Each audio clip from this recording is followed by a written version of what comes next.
Yes, Mindy. There's a reason why I have the same clothes on I did 2 days ago. And why I look so bad. Let me tell you why. Let me tell you about my day. Well, as you all know, I have weird sleeping habits, where I can be awake for days at a time. So my night and day isn't like the whole rest of the world's night and day, okay? So usually I do most of my sleeping during the daytime hours when everybody is at school or at work, whatever. Well, so today, it was like 1 o'clock in the afternoon. I was sound asleep. And this is how my day started. It started off with my dad, which lives next door to me, if y'all don't know. My dad is 81 years old, and he came over here today yelling, "Mindy, hurry, wake up, all the dogs are gone." Oh my gosh, and anybody that knows me knows that the dogs do come first. Keep in mind, my medicine usually starts around 2, 3 o'clock in the afternoon. Haven't had any medicine, sound asleep. Oh my gosh. So I get up, I throw on whatever clothes I can find.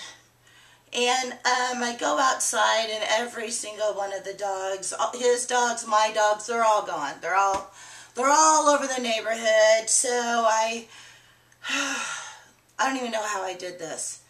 And of course, nobody else was home to help us, so it was just my dad and I. So I see Cassidy, the big dog, at the top of the street with Romeo, and so I call Cassidy, and she comes. She's at the top of the street. I'm at the other end of the street, and here she comes. She's running down the street. Well, the more she runs, the more speed she gets up, and by the time she gets close to me, I'm standing in the middle of the street, and I know this is going to be a good impact, and it's going to be hard. So I was bracing myself for this impact. And then all of a sudden it happened. So the dog and I, make a long story short, I was in the middle of the street rolling around with this big dog in the middle of the street, and she thought it was just funny as hell. She thought we were playing. So I was rolling all around the street. I couldn't get up on my own. So at this point I have 2 dogs. And all these neighbors, they're looking out and everything. And this is when I realize, oh my God, I truly do have a superpower. I thought I didn't. I thought I totally didn't. But now I realized that when I leave the house, I am invisible. I thought it only happened to me when I was in a wheelchair. But you know what? It's happening to me again. I was totally invisible. So finally, I have these 2 dogs. I'm in the middle of the street. I finally managed to get up on my feet. I don't even know how I did that. And so 2 more dogs saw me, and they came in. So Cassidy, the big dog, she led 4 dogs back to the house. So we got them in, no problem. Thank goodness. I couldn't even believe we got 4. So we still have 1 missing. So Chanel, she's a little Papillon. In the springtime, that poor little thing, she just goes crazy. She loves to hunt. She's this tiny little dog, but she loves to hunt everything. Rabbits, squirrels, you name it. She hunts it. She's all the way at the top of the street, and when she gets out like that, she loses her mind. She can't hear nothing.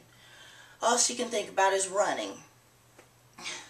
So I start for the top of the street. I haven't done this much walking for a long time by myself.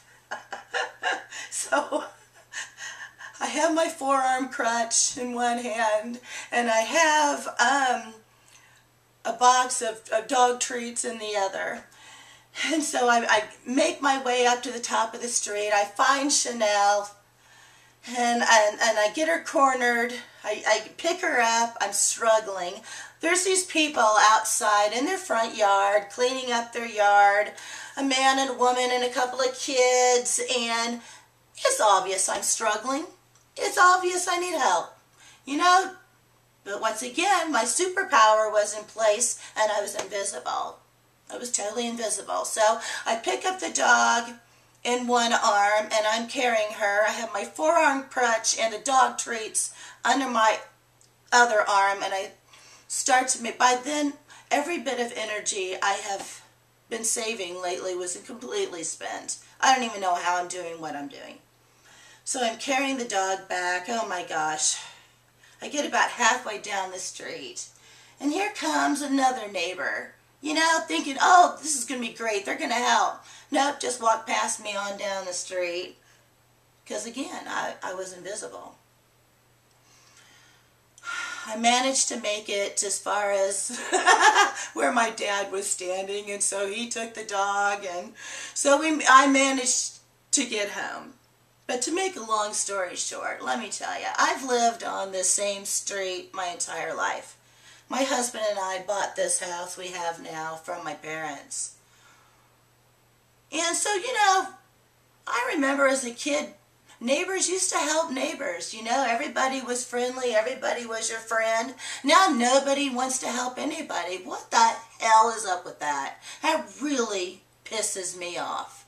It really pisses me off. If you see somebody you know is in need in the middle of the goddamn street, go help them. What the hell? It's not going to take any time out of your day to help somebody.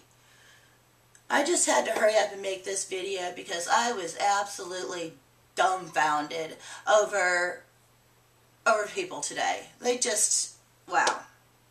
I just think it's absolutely horrible. I think, you know, can't everybody just be nice to each other? Can't we just get along? Oh well, I'm done with my rant. Peace and love. Bye-bye.